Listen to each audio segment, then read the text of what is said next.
A la plaça de l'Ajuntament i fora de concurs, el veterà artista Vicent Agulleiro presenta un monument dedicat al tercer mil·lenni que s'alça per damunt dels 22 metres.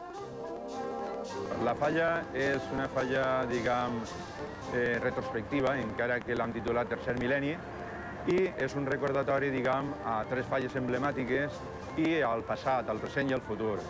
El passat està representat per l'Àngel Custodi, que precedia l'entrada de València, per a preservar a València de les tempestes, de les epidèmies i tots aquests mals que havien en aquella època molt sovint. I després està el present, que és la valenciana, que està assentada damunt d'una grandiosa mà que porta en els seus braços a un crió, un menut de bolquers, que és el futur. Aquesta mà que sosté tot aquest conjunt de figures és la mà de la comunitat valenciana, la mà artística, la mà del valencià, treballador i emprendedor de moltíssimes hassanyes, obres artístiques i científiques.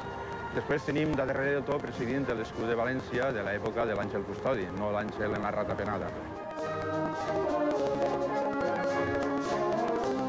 Més avall ja tenim al voltant d'esta mà, d'esta grandiosa mà, tenim tres falles emblemàtiques que es plantaren este mil·lenni passat, en el segon mil·lenni, i que era la falla